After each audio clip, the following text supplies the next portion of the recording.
Lee, can you please once confirm? Okay, I think we are. There we go. So, hi all. I welcome you to weekly development meeting of Meshery. So, I think this will be the second or third weekly dev meeting. This meeting is held every Wednesday, and we talk about everything that's on Meshery project. You all can right now see on your screen the Google Docs, which is basically the meeting minutes. We have all the agenda items listed in here. And if you want to, you also can include your open issues or pull request. Any announcements that's from the community and a couple of training sessions, as you can see, they're scheduled. I think we will have one tomorrow. So about that, we'll be talking. So yeah, feel free to head on to this docs and write your name in the attendees, and yeah, include any enhancements or proposal or like I said, any pull request if you have on Meshery project, you can simply list them down and we'll be sure to discuss them. So you should be getting some feedback from the community members. But before we get there, let's follow our tradition, and that is first of all, if you're not part of the Slack community, all the links are already in the header of this Google Docs, but I'll be quickly linking down Slack workspace link. So feel free to join the community. It's warm and welcome. So yeah. And then we'll be following our weekly tradition. And that is, if you are joining this call for the very first time, you're a newcomer, you can unmute and give your quick introduction. How did you come to know about the community, whether or not you are working on any issue, or what's the technology that you're most proficient in, details around that. I'll be taking a look at the participants. And yeah, it will also be great to have your videos up if you have got a stable bandwidth. So, yeah, okay, so it's Raja, I guess. I'm not sure if it's the TP is also in part of your name, but yeah, do you want to introduce yourself, Raja?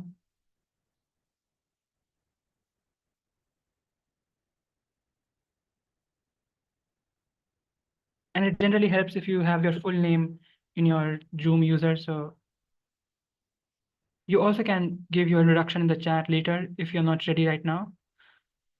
Let me take a look if we have another newcomer.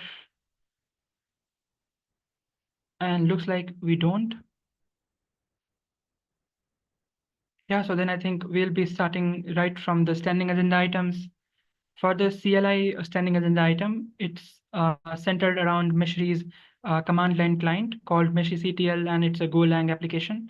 Let me drop this spreadsheet which tracks all the recent developments on this. Let me take a look if we have maintainer Matthew with us on the call. Looks like we're missing. Yeah, no, we don't.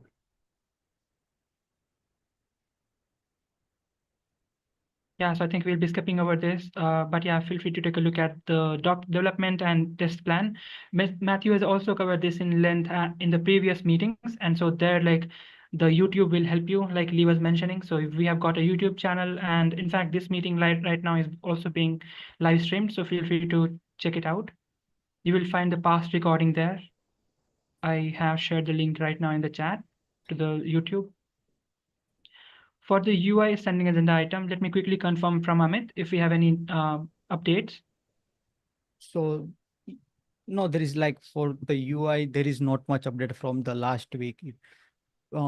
We had not any progress on the UI migration from the whatever I said in the last week. The status of all of the thing are same. So yeah, we can skip. And yeah, Amit, later in the call, will you be speaking to the work that's being done on workspaces in the UI? Yeah, sure. Yeah. Okay, great. Thanks a lot, Amit. So once again, like this standing agenda item involved migrating from the UI client from MUI, older versions to newer versions, and a couple of other changes like migrating class-based components to functional one, or including RTK query instead of using effect. So if these are areas that sound familiar to you and you want to chime in, there's a lot to help with. So once again, this sheet will give you idea on what's remaining and what's covered. So I have dropped that link in chat. Thanks a lot, Amit. Yeah, if you would want to take a look at Meshery's next milestone, and that would be 0.9 roadmap. These are the issues in there, and we'd want to finish like as many as we can. So once again, if you're familiar with any of these issues and would like to be part of this release, make sure that you get assigned. You can comment and you will be asked whether or not you have set up the project and you know give detail on your approach. And if that sounds good to maintainers, you will be assigned and then you can be part of this release train. So let me quickly share that too. And by the way, all these links you can find them in the Google Docs. So do not fret if you are feeling a little overwhelming by my sharing of all these links. All right, so next up would be this contributor training session. So let me first take you to this open issue. So yeah, experienced folks, including maintainers, they have agreed to deliver a couple of training tutorials on various components of the project, being docs, UI, CLI, testing, and we started last week, and that was on docs. And if you're wondering where you can find all the meeting details, like the topics covered and also the recorded session, I'll be linking that in chat to our community forum. So Jihan, who is also on the call, was the presenter, and she did a great job on covering various docs and how to write technical documentation and technology around the various docs that we have. So thanks a lot, Jihan. You can read more about it into this issue again. Or if you would like to also take a couple of these sessions, you will also know about the process in here too. And yeah, tomorrow, that's April 17th, a newcomers meeting, we will be having this end-to-end testing in Meshery CLI from Ria. By some reason, Ria is not on the call and we'll have to confirm. But yeah, hopefully we will be having this session tomorrow. And so I'll see you there. Once again, you can find the details around how you can participate into this newcomer, like the issue that I shared. So I think that was all. Now we will be starting with topics. And yeah, this is the place where you would want to include any open issues or pull requests from you. Let's cover the first one from Yash Sharma, who is also one of the maintainers, has been a meshmate, helping new community member. And right now, if you attend any international events like KubeCon, you might find him delivering some talks on Meshery project. So he just came from KubeCon EU and gave 2 talks. And so definitely he'll be sharing those updates. So yes, do you want to take the stage? Hey everyone, sure. Yeah, I'm a little sick, so pardon my voice. Uh, I'm seeing new faces. I'm just going to share some feedback on the KubeCon EU. We had an awesome talks in EU. We also had an awesome security slam in the EU. Sangram, one of our maintainer, made sure that our security slam is successful. So many folks came by at the security slam booth at the Meshery. I shared few snapshots I shared few snapshots in our event channel as well. So it was pretty interesting. Those who joined us over there, and we really enjoyed your contribution as well. And about the talks, we had 2 talks this time in the KubeCon EU. One talk had more than 800 plus attendees, and one talk had more than 150 plus attendees. So the review I got in the email was pretty good. And I'll share a written feedback as well in the Meshery channel. So this KubeCon was really amazing, and we had a lot of discussion on Meshery as well. So it's about KubeCon EU. If anyone have any question, any specific question regarding Meshery in the KubeCon EU, I would love to answer that.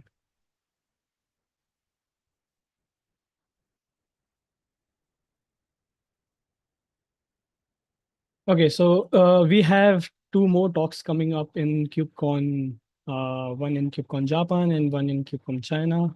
In KubeCon Japan, Sangram will be giving a talk on Meshery, and KubeCon China, hopefully I'll be there in the upcoming month in the June.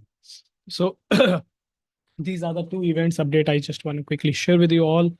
And once the videos for our talks are released on YouTube channel on the Cloud Native channel, I'll share with you all in the machine. Slide. Yeah, that's so awesome, Yash. Yeah, the feedback, to not only the sharing of the project with others, but the security slam, like we talked about that a lot this last week as well. That was wonderful. Hopefully between you and Sangram and if I can help, let me know. But I expect we'll probably end up being very well represented in a CNCF blog post on Meshery and its Security Slam participation. I think last week, Vivek, did we recognize the security sentinels, those that received the badge of recognition for their participation? Yeah, we did, and I'll Okay. quickly link to the post. Oh, Yep, wow. these are the Nice. There's the Sentinel Senior in the upper left-hand corner there. Yeah. Beautiful. Awesome. And then yeah, we got the Lego prize winner. Was it? Alberto, I guess. Yeah. Oh yeah. I'm jealous. Yeah, He was the only guy who was like sitting and just like crunching trying it. to understand everything, crunching everything, and he was like, "I will get the Lego. I will be the one to get the Lego." But yeah, it was pretty interesting. Yeah, that's awesome. Yeah, good. And so yeah, Yash, thanks for helping us get organized about the upcoming KubeCon. So, if anyone here, if you're welcome to submit talks, and please let us know if you do or if you need ideas about talks. So we'll help you get them reviewed. Cool. That's great. Yes, I'll quickly take some moment to answer OFLA's question. So OFLA, we will hopefully be doing second round of recognition, like for folks who are working on the security centric issues, because we have a couple of them open and many are coming to help. So definitely in the next round you will find yourself there. And yeah, thanks a lot for your contributions. All right. So I think there's no other inputs from anyone on KubeCon. All right, so then let's get rolling with the other updates, and it's from Vikas. I'll take a look if we have. Yeah, we do. So because this is a docs update, do you want to, quickly share? So you can go Firstly, by sharing your screen and walk us all through. yeah. Am I audible? Yeah, you are. Firstly, actually, this is the first time of me joining a call like this in Meshery. I'm actually a newcomer, complete beginner to open source, to be honest. I've previously submitted 2 or 3 proposals for G-Shock this year, and it wasn't for Meshery, but I actually want to contribute this time to Meshery for the Linux LFX Foundation, which is coming, I guess, in the June in one that. And this was actually a stale issue which I found. So I just added, this is a documentation issue because I was looking for some good for these issues. So yeah, so this is just something, and I can share you the link with. I pushed the changes. It has, yeah, as you can see, I have received some feedback and the checks I've run from Gemini bot, and I think everything is passing. But I received a comment which I didn't understand in the conversation. If you can see, I was just inquiring about that. Should I share my screen or? I think, yeah, since. Yeah, this one, yeah, the our point, yeah. Do you like this one? Yes, yes, yes. No, so so whatever change you did in this pull request, this bot generally bundles them all and gives you a link that you can share with everyone, reflecting your changes. So in fact, you can take this link and can navigate to that page, and it will tell you like what the changes that you did. So it's a I actually preview for your didn't. changes. Yeah, I didn't knew it was a bot. I thought it was someone who's commenting. And Yeah, that makes sense. if you can, yeah, if you can review the PR and if you could push the changes, or even give me feedback if something is wrong with it. Definitely. I'll be sure to do that, and we'll ask for feedback from others too. I'll quickly share the link to your pull request, so others here might be able to give some feedback. But thanks a lot for adding this call out. And apart from them, I'm actually looking to contribute to Meshery. So could you just give me some tips as a first-time contributor to whatever the cloud native options I Definitely. have? And I would say that starting from newcomers meeting tomorrow, that starts like an hour earlier than this call, and I'll be sharing the meeting calendar. I think that would be the great place for you to get idea on what components you can contribute to based on your skill and interest. So I'll be sure to share that with you because that's an excellent question. thank you so much.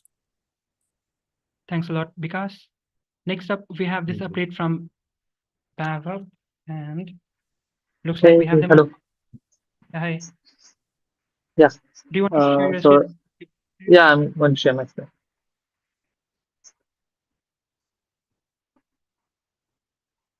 Yes. So my screen is visible, right?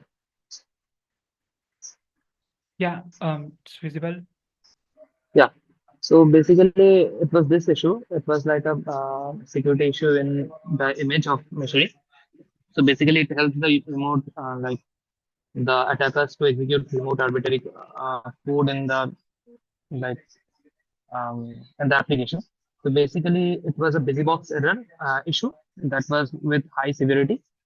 So I changed it and like I changed the um, version of the image, Alpine image, and I just scanned it with Trivi and got this update in it. So basically, at the first time when I just jumped it to 3.19.1 to 3.19.2, I got 12 vulnerabilities. That was a reduction from 28 vulnerabilities. And then I jumped it to 3.19.6, and then I got only 4 vulnerabilities. So the last push from me was this.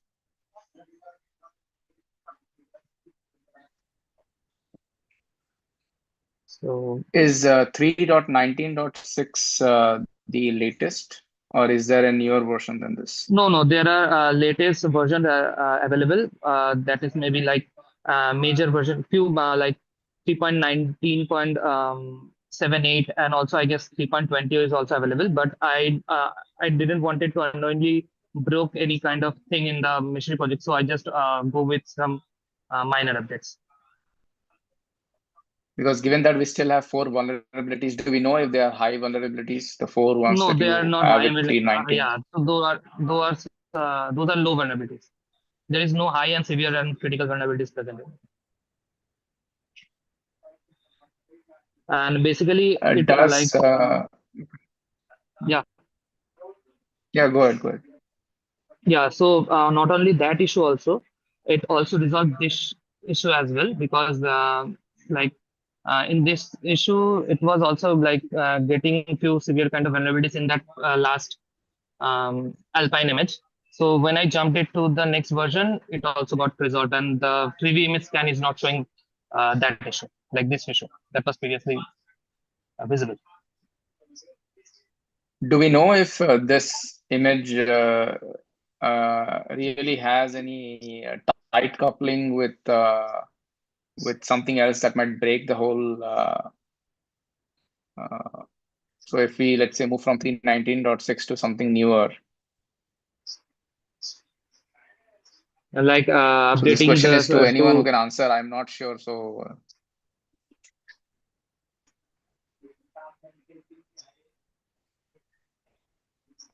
like can you please repeat that question? I didn't get it. So this question is actually open to anyone. I just wanted to kind of, so I know that we have a dependency on Go images. We cannot go with any random image version of Go, because that has a very, that has a dependency across all of our projects, okay? But with Alpine and with the Docker file that we are trying to update here, I'm just trying to see if we really have any dependency that blocks us from going to a higher version. I think that should not be the case, but I'm open to inputs from others as well. Because if that's not the case, we should definitely go for an image that fixes all the vulnerabilities possible at the moment.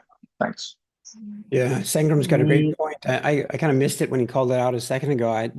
I'll chime in very briefly just to say historically there have been well, outside of what Sangram just said about ensuring that we're using and communicating the same Golang version to all of the projects, all of the extensions that people create for the project for Meshery, that there are 2 other places where historically we've had a challenge with compatibility. So one of those is with the embedded database that Meshery server has. It's SQLite.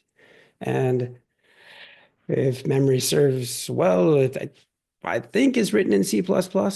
And so it has specific headers and or libraries that it expects. And if those aren't available in the image, then then we've got a problem. So we've had a challenge around that framework, that database specifically in the past. The second, and that might be the most that might be one of the bigger ones to watch out for. So SQLite.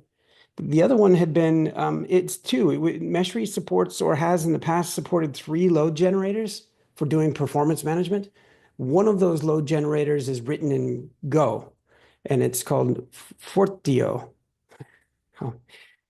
Don't ever present like in front of like the creator of YAML or something, Yash, on stage, and then mispronounce YAML, or like in front of the creator of Fortio, this load generator, and then have them correct you on how to pronounce it on stage. It's just, there's no argument to be had. It's just sort of, yeah, that's how it's pronounced.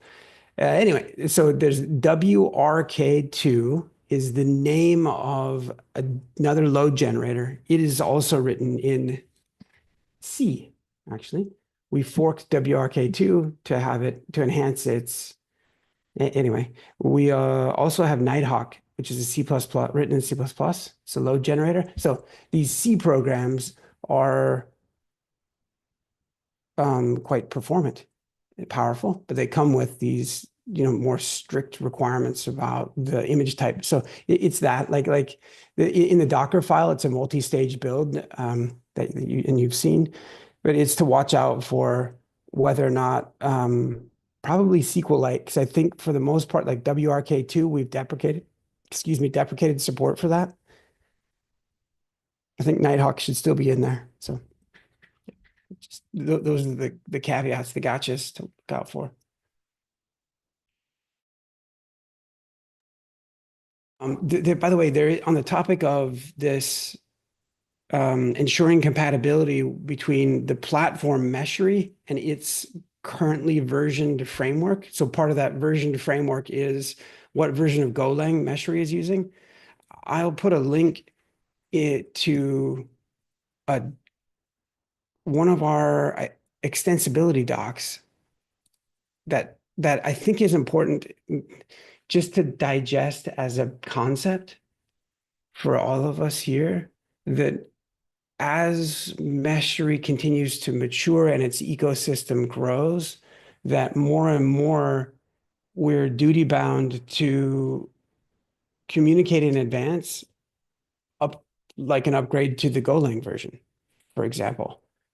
And to give people time, give those that have built extensions time to keep pace and to weigh in. And so I thought we were going to have a new extension demoed today, actually, but that contributor, oh yeah, Mahadevan, you're here, so hopefully we'll get a little bit of a demo. Anyway, I've digressed. So sorry, Mahadevan, I didn't mean to call you to present, but just, yeah, hopefully that helps Sangram and then Bikas as you try to guarantee compatibility, because one of the things to do is to go over and run a performance test using the image that was built under that new version of Alpine. That's probably a good test especially if you can run that performance test with the Nighthawk selected, that would inspire a lot of confidence. Cool. Thanks a lot, Lee, Sangram, and Bhavab. Next up, we have this update on E2E testing from Varad, and Varad is also on the call. So hi everyone. So I've been working on E2E testing of create and import model, and the issue. Let me share my screen. So so the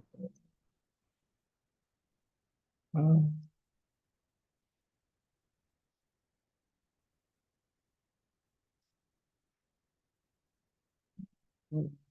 I'm not able to share. Vivek, please. Yeah. So the issue I was facing was I was mainly using names to locate the buttons or the elements, but as Ian and Amit have suggested to use IDs, as they are more robust and will help more through testing. So just I want to get an update from Amit and Ian. So I took that plunge. I think I will be working on them uh, next.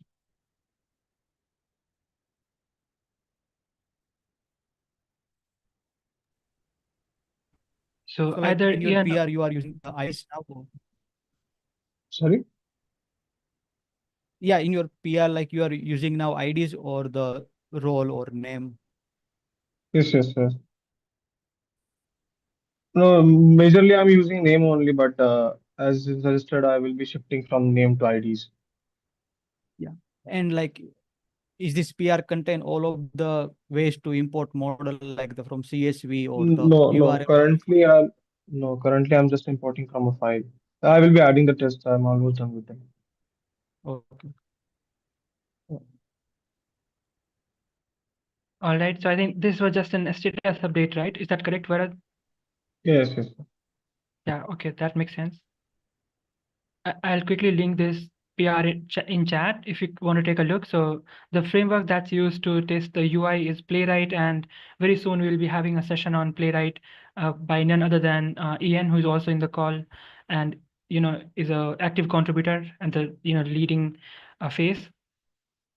So yeah, the PR is in chat, and I think we'll move on to the next update, and that's from Jihan. So Jihan, do you want to go next?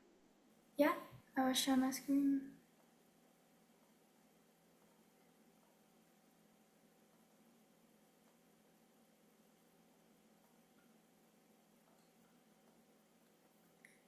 Oh.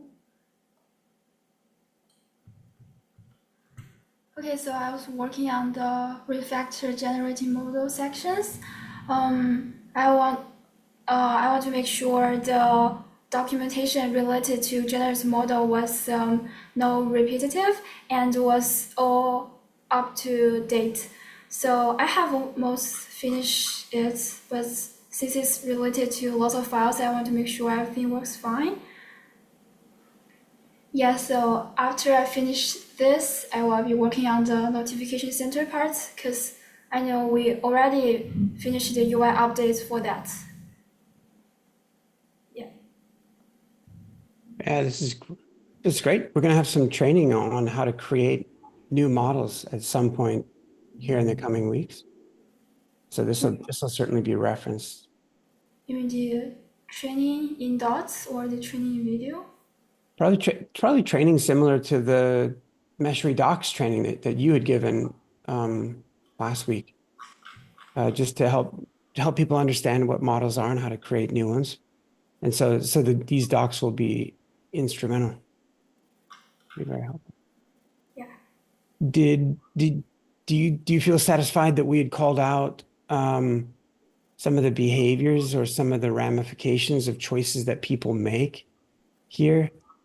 Let me add a third question onto that, if I can, which is, did we get an opportunity in this documentation to highlight potential snafus, like potential issues that people might run into? There've been a couple of times where I've tried to create a model, and after a few moments, I get an error message back saying couldn't create the model. And I felt kind of stuck, not necessarily knowing what was going on or where to go troubleshoot. I didn't cover that part because I only missed Yeah. problem when I entered the name here and once I entered the wrong source. I didn't know if there's anything else we could miss. Right. Do you recall when you entered in the wrong source, was that made evident to you as Yeah, the, it shows what's the format I should enter, and I see that it was the wrong format for that. I changed that. okay, that's helpful. Yeah. Good. Has anyone else used the wizard? Like Amit by chance? Amit, I'm still waiting for you to respond, actually. Still waiting for you to come back with like, Yeah, this thing works and here's how you've ensured that it's robust. Yeah, like I created a lot of model, and also we are handling the error within the model. If there are some errors while generating the model, then we are showing into the finalize generation step. So those things are descriptive. So in the that error, we mentioned some of the step and possible reason why this model was not generated, and user can go back and also create made some changes, and after that they can create the model. But yeah, like the I created the model, and yeah, it is working. Like we added the support for the default capabilities, so we can use those model into the canvas, and it also works there. Yep. Okay, there's a new command, Meshery CTL. I think it's an experimental command, so it's Meshery CTL EXP model in it. Be nice to see if, just to confirm that those newly created templates work as you go to import. I kind of, Also, yeah, by the way, I want to make sure after we create a model, are we able to delete that? no. Yeah, that's a good feature request. You can just choose to ignore it, but once it's registered, it's permanently registered. By default, a model is enabled. As a user, you can set it to be ignored, which is to say that it's disabled, but I don't think there's the ability to delete, which would be good to have. I create a model here because I entered the wrong category, so I know this one I create, but I was unable to ignore. Oh yeah, that's Nothing confusing. about it. Yeah, totally. If you go to the name of your model, and now on the right-hand side, there's two other buttons. That is not necessarily evident, and I confuse, like that ignore button. I've called this out with those that work in this area, like Amit or Varun or Mahadevan or any number of other people. Like that ignore button is permanently disabled. It's just a placeholder and needs to either be enabled so you can do bulk ignore or something. Okay. The models tab is miscolored. It's confusing. Zahan, in your screenshots, you have screenshots of broken images, it seems. It'd be good if maybe You mean the logo? yep. I didn't add the logo here in styling, so this is broken. I don't know if we want to fix this. Yeah, if you're going to bother taking a screenshot, you should bother putting in a logo. Yeah. Otherwise, I would suggest don't take any screenshots of all of them, because if it's a wrong screenshot and it shows some broken images, that's going to be confusing to users. It's not what we want to teach them to do. If we're going to, in general, I don't know that you'd want to necessarily take a screenshot of every single, like the important stuff is what do you do? Like, if you have to take a screenshot of every single thing that we're showing the user, then our UX is horrific. And maybe it is. And so but that's what we should focus on. The screenshots that get out of date. You can include them, go ahead. But yeah, if you don't mind, it would be good to have images that aren't broken in the screenshot. Yeah. Okay, I'll add them. Amit, no further feedback here. Oh. I haven't worked on the UI.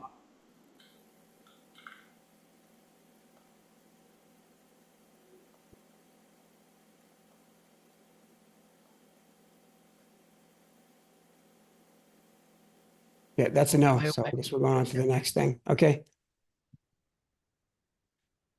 So the next update are from Amit only. So I think Amit. Yeah, sure.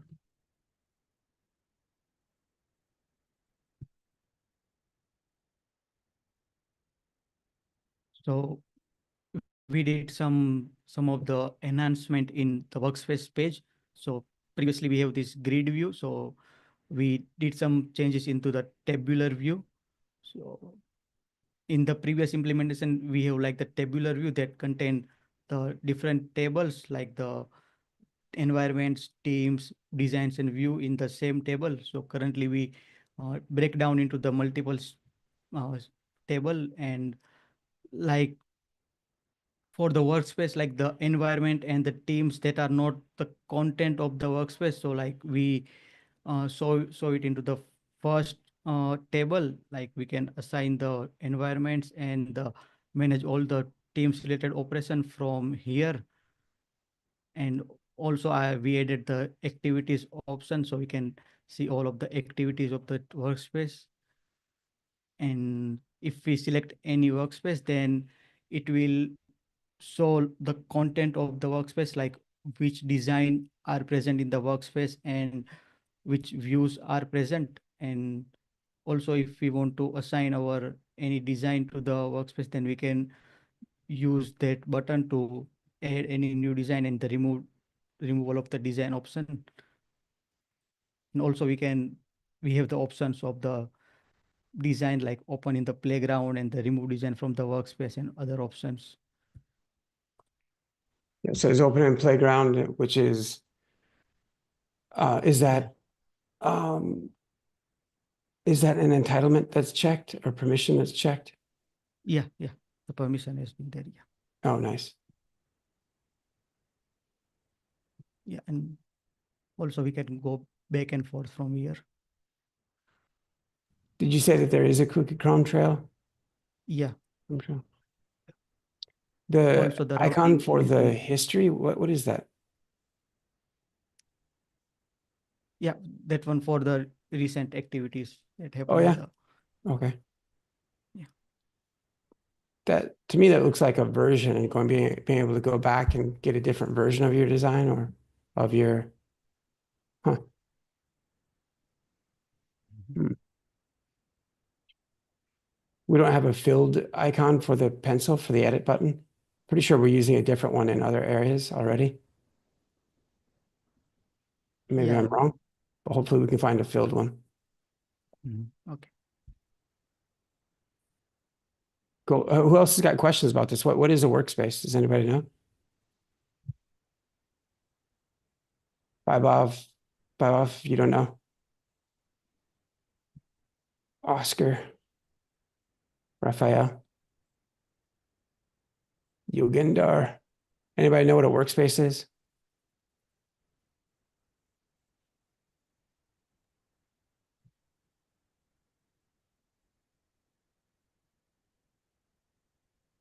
I know, I'm just waiting for others.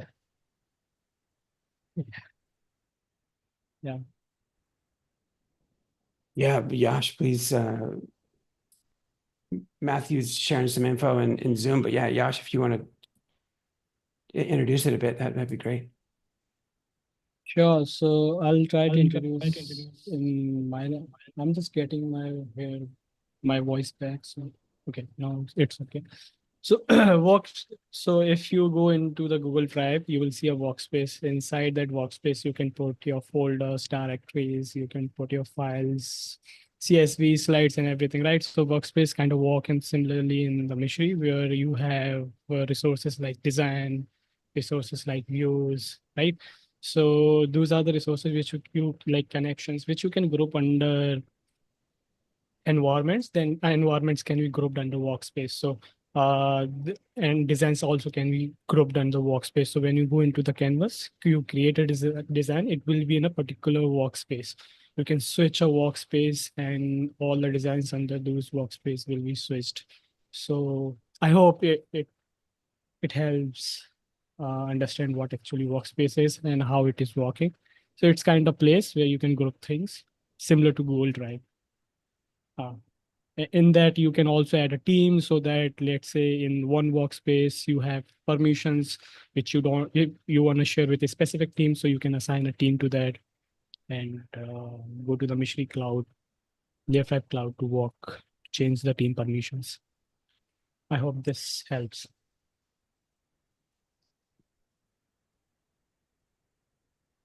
How'd I do? Yeah, that's like pretty good.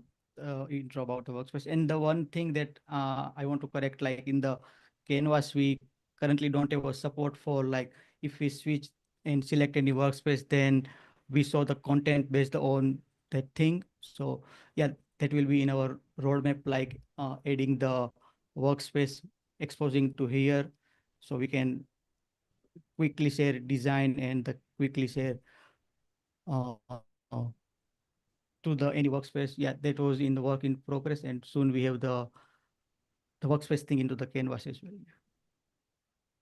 Okay, hello everyone. Okay, in this particular aspect, in terms of working with Meshery, when we are talking about workspace, what we are looking at is three things. Number one, we are looking at multi-user collaboration. We are also looking at service mesh management, and we are looking at performance benchmarking.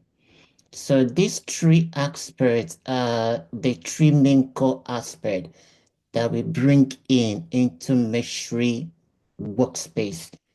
In Meshery design specification, we use it in bringing about collaborative team design with respect to specification. So that is what workspace is.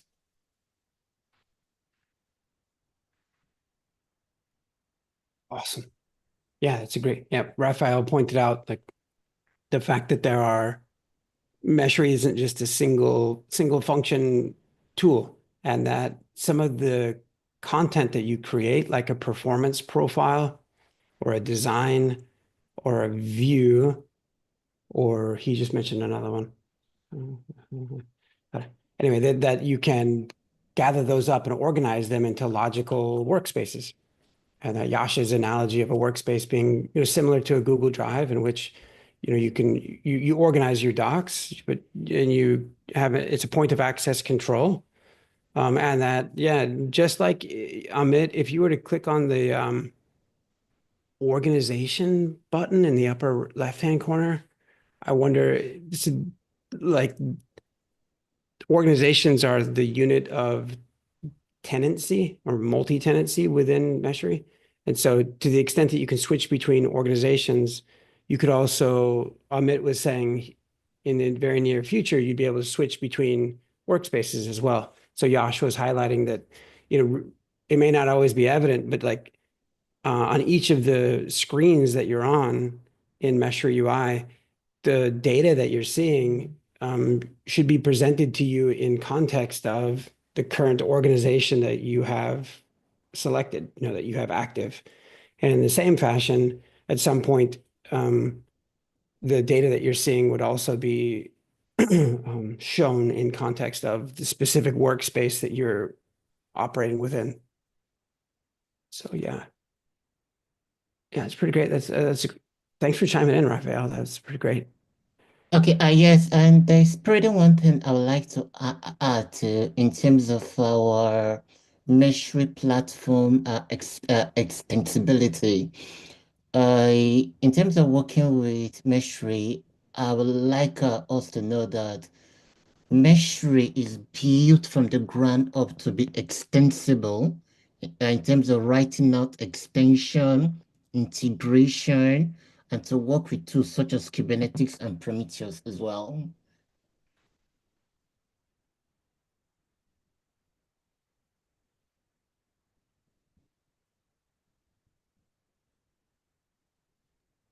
It's awesome. So Amit, are you presenting? Or are you going to respond or move on or what are we? That's great, Raphael. He's right. He's right. So there's an extensible permissions set that's inside of the UI, so that people who are plugging in UI extensions like the widgets on the dashboard can eventually add individual permission keys, so that they can dictate what role someone has to have, or what set of permission keys someone has to have in order to see certain widgets. It'd be great if you went to the dashboard, Amit, so people could see what I'm talking about.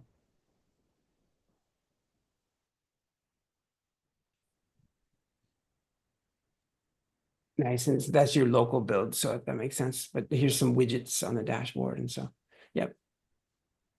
the framework here, the extensible framework should be enhanced slightly so it becomes easier to import and export your own widgets. Right now, the UI is, or the dashboard's customizable to the extent that there's a collection of existing widgets that you can choose to include or exclude and rearrange.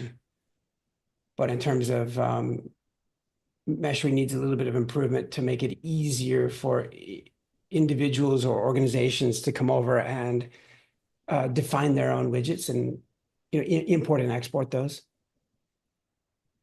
Certainly Meshery does that kind of a thing in other places, but Amit, anything to add? Yeah, that's I think we'd had people like Mahadevan sign up to maybe write up how you can create widgets.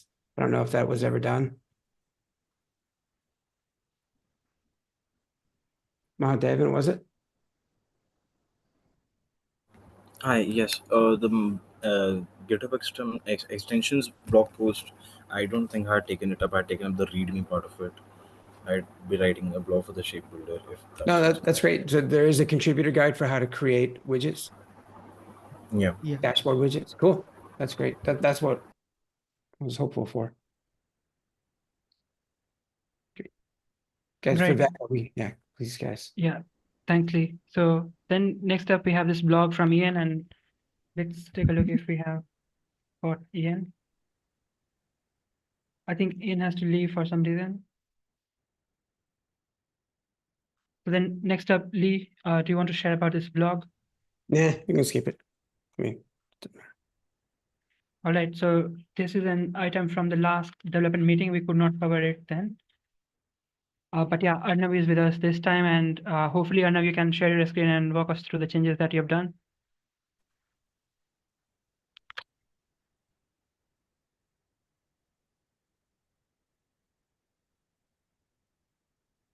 So Arnav, are you able to share your screen and present this update?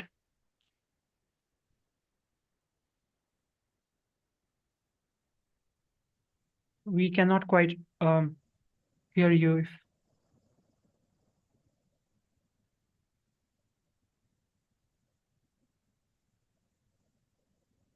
So can anyone confirm if they are able to hear Arnav, because I'm not, and no, can't hear him. Should move on. all right. This is a woefully underdone PR anyway. If there isn't a bunch of Golang associated to it, it's not worth speaking to. And I've given Arnav that feedback more than once. All right, so yeah, so this was a quick fix on one of the sites that we have in Meshery extension packages repo that was failing to build, and this fix made sure that we are taking care of that. So doing a sparse checkout and being into con mode and efficiently checking out to specific required section of the site, and also making some changes to make file. So that was all about this PR, and now the site is up and running. And by the way, this site is also the site where you can know more about the recognition program in the community. So all the badges and when they are awarded, what's the criteria and stuff. So I would like to share this in chat quickly.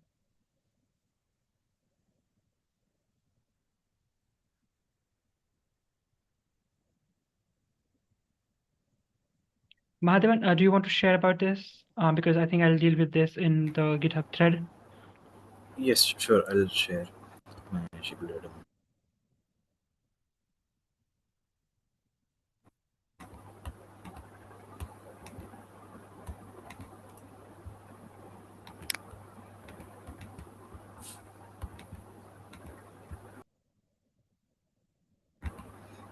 Hi, I've shared my screen.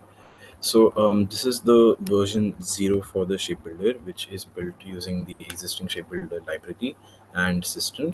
So when the idea is that when one decides to create a component for their canvas models, when they want to deploy, create a design and want to add custom components other than the pre-existing shapes, they will be allowed to create, say, shapes like these, get an exportable format similar to that, and then they can go to canvas and import this custom component and use it within their designs.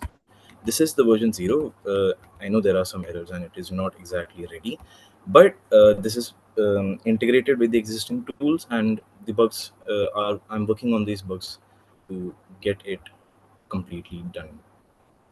Yeah. Well, Devin, so it does a performance duty? I'm sorry, there's some network error on my end. I could not hear you. So it's not useful or usable currently, right? It doesn't give you the correct coordinates, is that right? On this end, yes, I'm using the function from there, and I just have to format it. So yeah, that's there. But no, you're right. As of now, this is not exactly usable. Anybody else have feedback or questions about this? Yeah, so just one, Mahadevan, in the last meeting, when you were presenting, Abid pointed out that it's not quite in the required format as we would need for our canvas. So has you like already, Yes. have you already taken? Yes. Abid had given me advice to use the existing libraries from the other. He had given me advice to look into some other projects and take inspiration from them. So yes, I have integrated those libraries. I just have to work on making sure they work end to end here. So it is being used. The format is correct. Essentially, I just have to fix the way it comes out and it's displayed to the user. Yeah, so like I was asking if I, draw a shape and then I want to export it and use in Canvas. So Abhi was pointing out the format that you had. That was not quite what the Yes, Canvas expects. the So original format was just the coordinates of the grid because this was made like by me. Here it will be taken into an array and will be released in this very specific cyto array format, which the user will be able to copy. It does not yeah, look the way it should be here, but yes, it will yeah. So be the way. we would like to ensure that it's compatible with the way Canvas expects. Yeah. Yes. And also like in this extension, the snap to grid feature was supported or not? Uh, as of now, the snap to grid feature is still there, like by default. The other function has a separate snap to grid and a separate normal free to use component function, but there are some integration issues which I have to fix and just get them working properly. Okay. Yes. So any other feedback for Mahadevan from anyone or any thoughts or suggestions?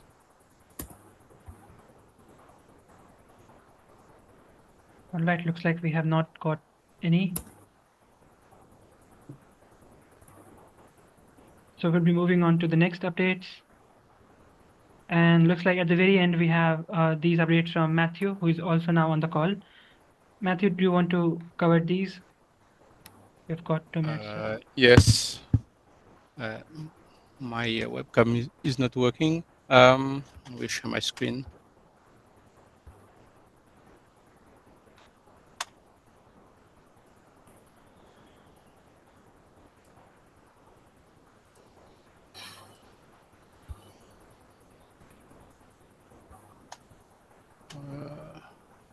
Looks good. So yes, for the first one, it's related to Yeah, sorry to Meshery. interrupt, Matthew. It would be helpful if you could, zoom in a little. Yes. So the first one here, it's related of Meshery CTL end-to-end test with bats around the documentation. So basically, we just announced here adding the development section here where we add emphasis on how to write the test. The main goal is to have the same way to do things uh, across developers because for the current pull request, we have several implementation and sometimes we are doing custom things, but it's already existing in BATS libraries. So we just want to ensure that we use what we have. And if we have to create a custom implementation for something specific, just we want to have these things reusable across all the tests instead of rewrite the same thing every time. So the pull request is here. I will put it in the chat after. Second update I have, it's related to Meshery CTL workspace command, where I started a couple of weeks ago to centralize how we are doing listing across all commands.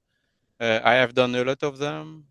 And this one, the workspace, is the last, or pretty much the last. I think it's this the design which is in my to-do list. Yeah, yeah. And Matthew, on the topic of lists of that Yep. subcommand, I'm trying to recall, did you say that we need to do a little bit of rework across that centralized command to ensure that we're leveraging the pagination of the service? Yes, this is not yet done. I wanted to close what I have opened before, but yes, once this will be done, I think this will be a good thing to do, to use the pagination with the on server side.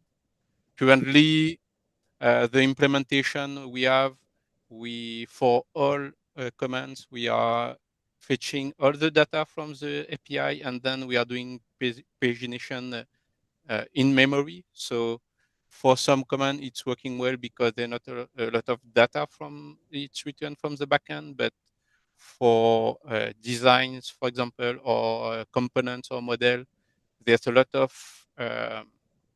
data. So the first call, it's taking a lot of time before being able to render the view. So instead of that, we will do server-side pagination. So each time we will update the list output, it will fetch the data from the server side. And yes, I have these two pair open, and perhaps if we have time, there were these requests made a couple of weeks ago, but it was not yet talked about here. So basically, we are currently creating those end-to-end tests in bats, and what we've seen is, for example, for the models command, we will test the import model. So each time the test will run, it will create a new model in the database. So we were thinking about create a delete command, so we will be able to create and delete some models in Meshery, but we want to discuss with everyone, see if it's something that it's really needed, or we can just keep it how it is currently. It's an open question, so if there's some people here who give some feedback about that.